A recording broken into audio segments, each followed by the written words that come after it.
ઉનાળુ વેકેશન ચાલી રહ્યું છે અને ગણતરીના દિવસોમાં જ હવે પૂરું થવાનું છે ત્યારે બાળકોની વિશેષ દરકાર રાખવી પડે તેવો બનાવ સામે આવ્યો છે। સુરતના ભટાર ખાતે આવેલા અમરદીપ એપાર્ટમેન્ટની લિફ્ટમાં 14 વર્ષીય તરુણનું માથું ફસાઈ જતા તેનું મોત નીપજ્યું હતું। સુરતના ભટાર ખાતે આવેલા અમરદીપ એપાર્ટમેન્ટની લિફ્ટમાં 14 વર્ષીય તરુણનું માથું ફસાઈ જતા મોત નીપજ્યું હતું।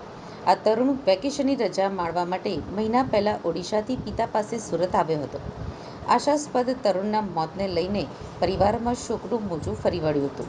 નવી સિવિલ હોસ્પિટલથી મળતી માહિતી મુજબ મૂળ ઓડિશાના ગંજામનો વતની અને હાલ બેડરોડ ખાતે રહેમતનગરમાં રહેતા રામચંદ્ર શાહુ સંચા ખાતામાં નોકરી કરી વતન ખાતે રહેતા પરિવારનું ગુજરાન ચલાવે છે।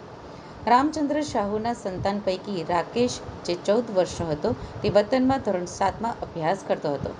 મહિના પહેલા તે વેકેશનની રજા માણવા માટે વતનથી સુરત પિતા પાસે આવ્યો હતો। તેમજ 2 દિવસ પહેલા રાકેશ ભટાર ખાતે આવેલા અમરદીપ એપાર્ટમેન્ટમાં રહેતી પોતાના સંબંધીના ઘરે આવ્યો હતો। ગુરુવારે સાંજના સમયે રાકેશ અમરદીપ એપાર્ટમેન્ટના ગ્રાઉન્ડ ફ્લોર ઉપરથી લિફ્ટમાં 7મા માળે જઈ રહ્યો હતો ત્યારે વચ્ચે લિફ્ટમાં તેનું માથું ફસાઈ ગયું હતું, જેથી તેને સારવાર માટે નવી સિવિલ હોસ્પિટલ ખાતે ખસેડવામાં આવ્યો હતો, જ્યાં ફરજ પરના તબીબે તેને મૃત જાહેર કર્યો હતો। આ બનાવના પગલે ખટોદરા પોલીસે વધુ તપાસ હાથ ધરી હતી।